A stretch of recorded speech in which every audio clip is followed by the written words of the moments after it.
Claudia Robalino grew up in Ecuador, surrounded by diverse landscapes. It was half an hour to an active volcano, a couple of hours to the coast, a couple to the Amazon. Nature was so ingrained in her, guiding her as an artist and architect. She didn't really understand her connection to it until she moved to London. Sometimes you can take these things for granted. You can even complain about them. And leaving Ecuador and coming to London has given me a lot of perspective of that, and also has made me question what is that I want to do and how can I break those physical boundaries between the inside and the outside in a place like London, where things are very delimited, especially in architecture, and how can I have access to more of these moments. I'm Chris from Canopy and Stars, and this is A Life More Wild. Join Claudia now as she takes her daily walk around Battersea Park, reflecting on the rituals that help her feel more in touch with the natural world, and how history, culture, and simple movement have all shaped her life and work.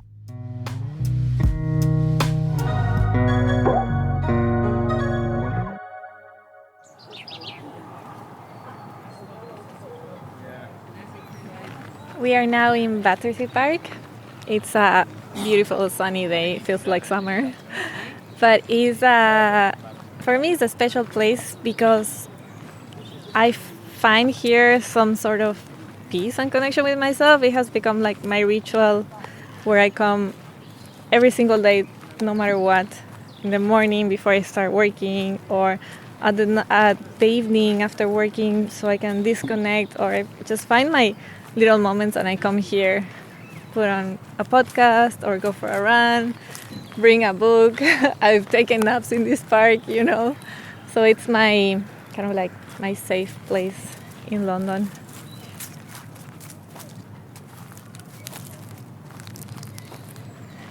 We're gonna walk in the little trails inside the park near the lagoon, and where it's quieter, we can see the nature already starting to bloom around.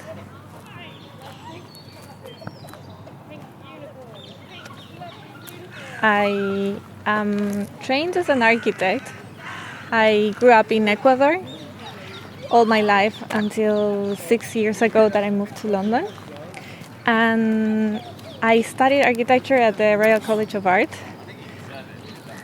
But between that experience of studying in architecture in a school of art and having grown up in a city in the middle of the Andes and with all the information that comes with, distancing myself from my home country brought me a lot of perspective on what I wanted to do. So at the moment, I am an architect, but my focus is in storytelling through materials and through rituals of making and care, and that's what I'm focusing now.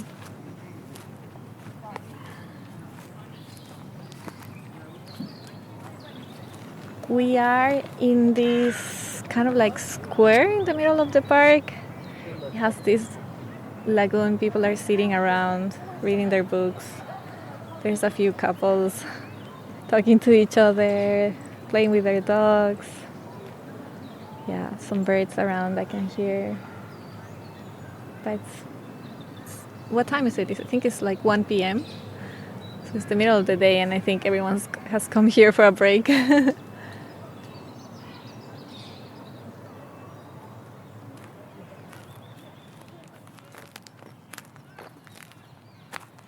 There's definitely so much nature in Ecuador, and my connection to it when I was growing up, I didn't really realize it. It was not something obvious for me. It was just part of who I was, my everyday, how people interact with each other is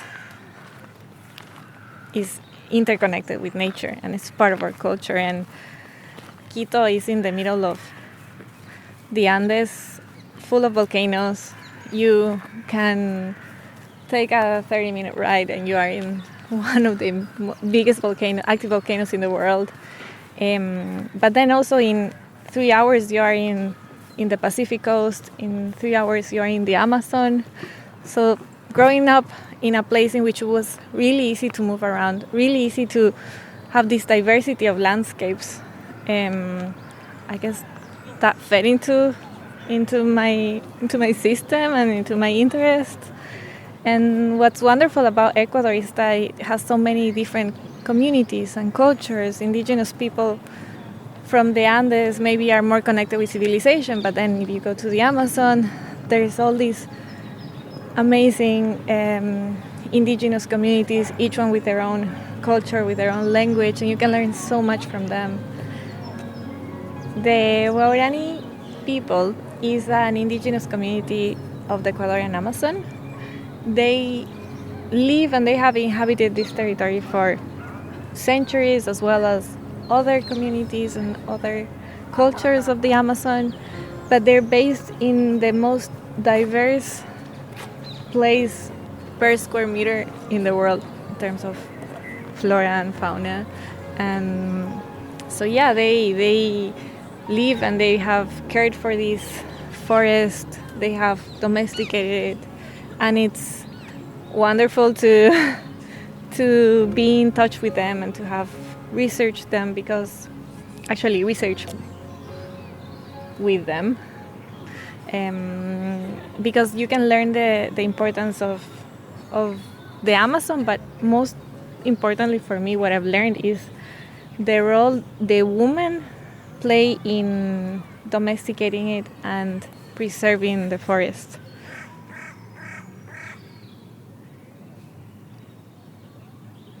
There's this theory about the carrier bag, which is an essay that speaks about how we need to look into we have in the Western view looked at the male figure as the hero, the warrior, this savior. And we have not really looked at what was happening on the other side, which is women as nurturers of society and carriers in the literal sense, carrying the bag, carrying food from one place to another, carrying the fish, carrying the children in their arms. And it's a wonderful form of looking at it, is this idea of the passing of information and the value of oral history has happened within these moments of caring and nurturing between women and across generations, and across cultures.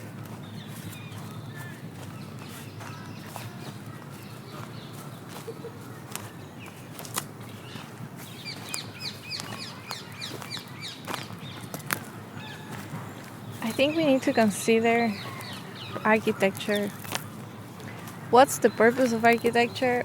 We need to question it, and then we need to consider that everything we do is affecting, for good or bad, the natural world, and whether it's the things we see physically, like the trees, the plants, the more than human, but also is the unseen, which could be the air, the bacteria, the clouds, and all the information they hold. So that's why I think architecture should reframe its purpose and should work towards a more caring and also a more adaptive form of design. The design should have a research behind it, and it shouldn't only be something aesthetic, although it's also important for it to be beautiful, right? But I think most importantly is for us to engage in a conversation and in a dialogue with the site if we are proposing some spatial interventions in any scale. And by the site I mean the people who inhabit them, the traditions, the culture, the history, and nature in the more than human sense.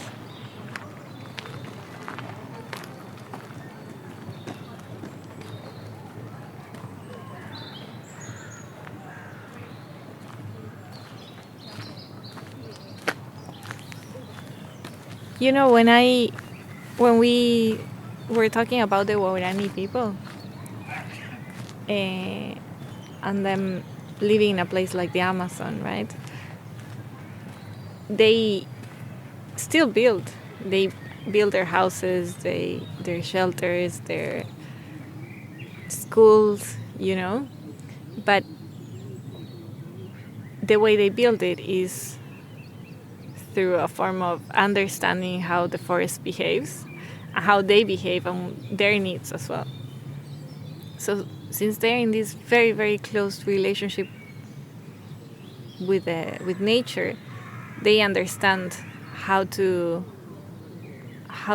build for this form of relationship and domesticity.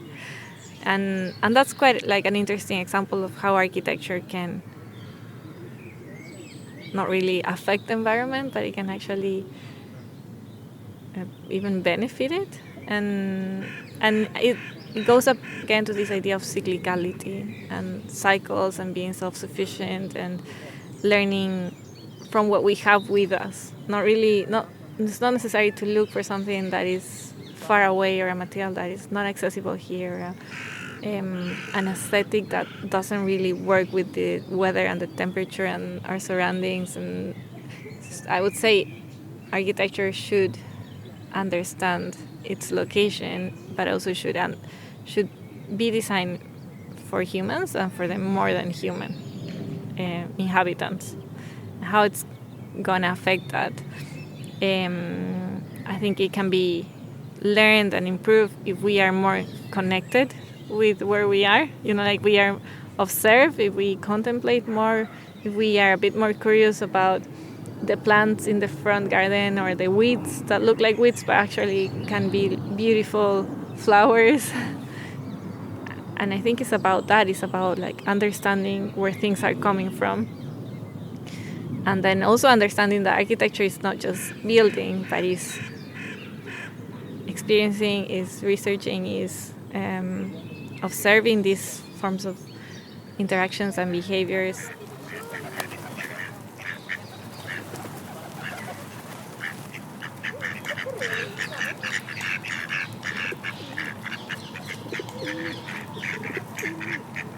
I chose architecture when I was in high school. Like I knew that was what I wanted to do.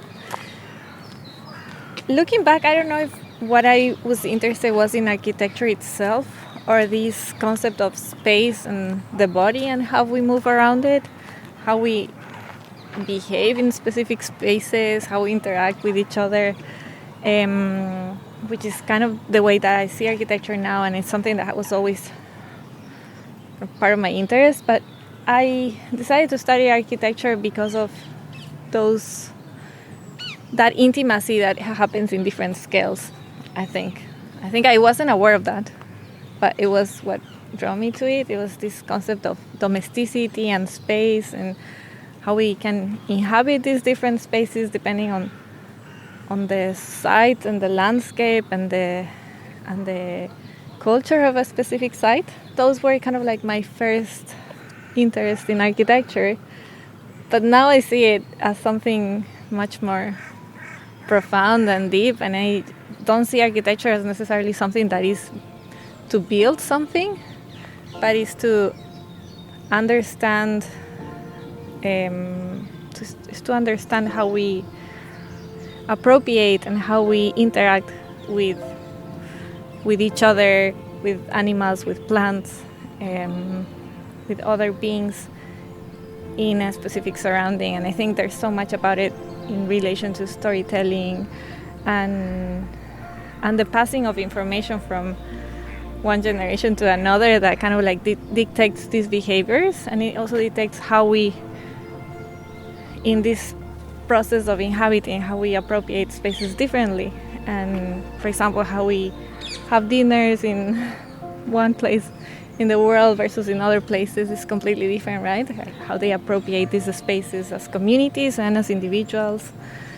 That's something that is really beautiful about architecture, that, and probably something that we should consider now, is architecture is not with all the climate crisis, and all these things happening around the world, maybe we should look at architecture not as something just to build or to appropriate or extract even materials, but how we can actually inhabit what we already have and adapt it and adapt ourselves as well and be more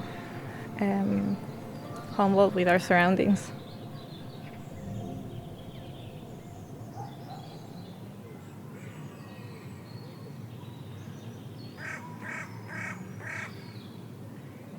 When I come to the park to take these nature breaks, I think they're very instinctive. I don't really come here with a plan, just come to move. What I would say is the thing that I do most in the park is walking. I guess it's something that started in London. Like walking is always something, everything we do, right? Like in our daily lives. But if you kind of start understanding walking as a form of creation, is actually really beautiful. Like it could become a research practice and a form of making. I get all my ideas when I'm in motion. Like if I feel stuck, I go out for a walk. It's something, some people take a shower. I come for a walk. And it has also created this interesting link as well between, for example, me and my dad. Whenever I go back to Ecuador, the moment in which we actually connect is walking. So we kind of like take an hour every day, go to a trail path and walk.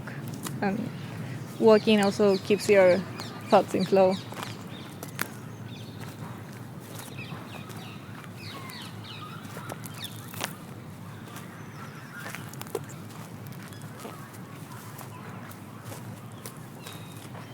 Now in London, I find my ways of interacting with nature not only through walks or coming to the park, but I think it's mostly in my ways of creating. So creating through natural materials, through processes that take a long time probably, such as weaving, or for example, using clay once in a while. Like when I want to disconnect, I just like go to the clay, use my hands. I guess these are also forms of connecting with nature, is through making, like actually putting yourself out there and interacting with some material physically, like, and changing it and shaping it, and also letting that material change you.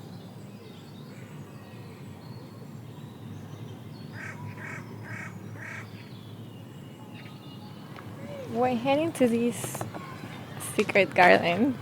You're gonna see. It's really beautiful, intimate. I think only people that know the park actually come here. And during spring, it's actually, you see the most amazing cherry blossoms. So many wildflowers. Feels like this hidden gem inside the park. I think I have my favorite places in the park. One is this one. One is this garden. The other is by the river where the Buddha pagoda is.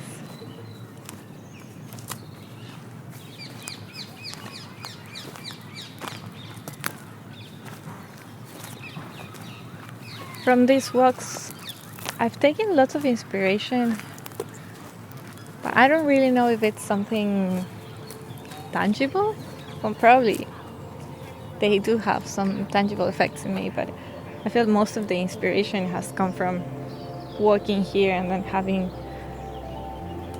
a perspective about, like, distancing myself a bit from my daily life and setting everything into perspective, and also understanding who I am in London and who I am in these changes of seasons that it's hard to explain, but when you grow up in a place that is warm all year round, that is sunny all year round, and sometimes these moments like today that is the sky is completely blue are treasures for me in a way. These little treasures that I kind of like have managed to understand and accept them and enjoy them as well, and also enjoy the seasons through my walks in the park. It's really funny how like I can think about 3 months ago wearing so many layers, and then probably tomorrow I'll be wearing 3 layers again, but today I'm just wearing 1. So yeah, I think it's really interesting, especially the connection to my body through the walks and my time in the park.